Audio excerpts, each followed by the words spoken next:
And joining me today is a young lady that may have seen around St. Louis with a crown. She is our Miss Gateway St. Louis, none other than Erika Johnson. How are you doing, Erika? I'm doing so well. Thank you for having me. Oh, thank you for coming on. You know, it was just something about you. There is just an air about you where, you know, when I saw you, I said, you're just not just an ordinary beauty queen or, you know, a pageant winner. There is a genuineness. Thank you. In you, and I knew that you had a story to tell. So. I do. Yes, yes. Thank So thank you for coming on the show. Congratulations for becoming Miss Gateway St. Louis. You know. Tell me about your experience with the pageant.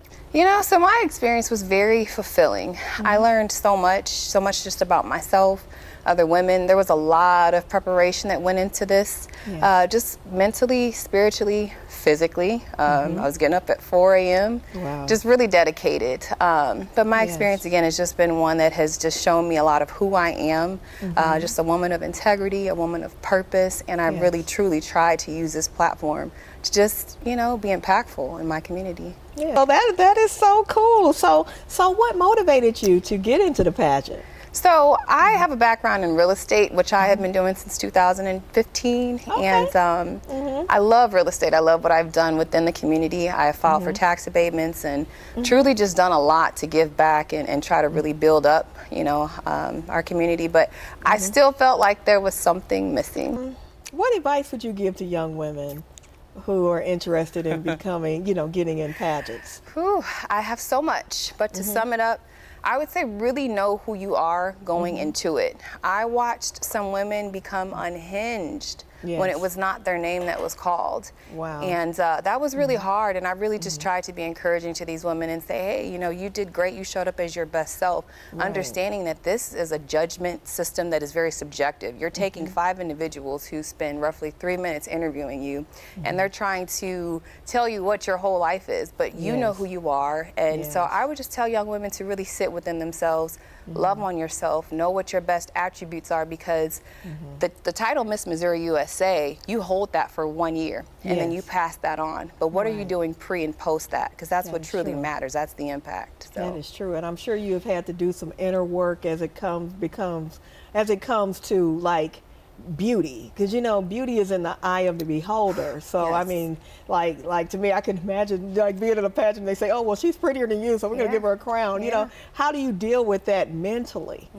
Again, loving yourself. I don't pretend to be perfect, but I think that I've truly done that inner work, spiritually, physically, mentally. God has already shown me and revealed to me who I am. I did not need that crown to stand in who I was, and I was okay with that outcome. And so I just really want for women to love on themselves and understand that you are enough, whether you have it or you don't, you know, you're okay. That is true. That is true. So are you doing speaking engagements now as far as to encourage young women and things like that? I do. I really try to use my social media platform. I do get invited to host events, and I'm also really involved with community boot camps because I'm truly, truly advocating for health and wellness. It is something that especially minorities really need to understand and embrace, because with prostate cancer, diabetes, hypertension, all of these numbers on the rise, and it's all diet related. So I'm just really, again, trying to be impactful and just lead by example. That is so true. You know, as I think about the health disparities with minority women, you know, we're dying at rapid rates. We're at the top of a lot of those statistics as it comes to like breast cancer, maternity health, things like that. So it is very important for us to, you know, really start paying attention to those things. We have to. So that's awesome. I mean, you just seem like you're a very mature young lady. I mean, you took on the mantle of, you know, going to a beauty pageant. You were in the May Day parade. Yes, that was a lot of as fun. a part of the William C. Harris entourage, and it was gorgeous. Thank you know, you. I mean, you all just have to see. It was so beautiful. It was just all white. The white cars. The was that a wedding gown?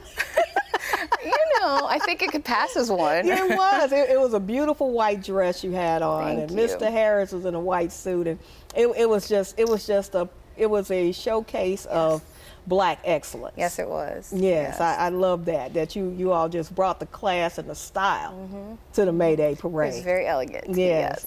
So I just want to tell you, y'all did that. Thank you. Congratulations. Thank and you. What's next? What's next for you? So again, I just launched, well, I actually didn't tell you, but I just launched my cold pressed organic juice company. Okay. So that was inspired by my dad. Speaking of health and wellness, in 2022, my dad was diagnosed with amyloid, which is a disease that attacks the liver. And he's actually a case study. His case was so rare. Yes. It is the rarest form of transplant that he received. He got a heart and a liver. So he was in ICU for 92 days. Wow. So Yeah. yes, myself and my family, we were really trying to find just creative ways to get healthy whole foods into his system. And so I have been juicing for about 7 years myself, and just doing it for fun, for health, and creating fun recipes for my friends. And they're like, I think you have something here. And so I started bringing these to my dad, and his doctor, his name's Dr. Pawal. He's like, whatever you're doing, keep doing it, because at the end of the day, keeping the patients, their health and just their mental uplifted is so, it's so important during that time while you're waiting on transplant. So that's kind of what I'm doing right now, just really trying to. So you nursed your dad through. Me and God, it wasn't just me. It was prayers. He used you as well. Yes. That's awesome. Absolutely. That's awesome. So 2 years later, how is he doing now? He is doing well. He is at home, and he's back golfing. He's retired, sitting in front of his TV and enjoying life. Enjoying life. That is so cool. Yes. So the juice company, tell us more about that. What are you doing with that? So I'm really, really excited. I'm currently in a few local stores, and the next step is to just become a ubiquitous brand. I want to be known as like the Starbucks of juice. I love it. What's the name of the juice? It's Juicy J. Juicy J. Juicy J. So my initials are EJ, and so Juicy J. And so what stores are you in? Anthony's Produce, which is in St. Peter's, and then we're also in Flex Facility Gym, which is in Earth City. Okay, and you're looking, of course, to expand to other markets, other stores and markets as well. So how does one get in contact with you? So the easiest way is my social media. It's the Miss_Erika J with a K.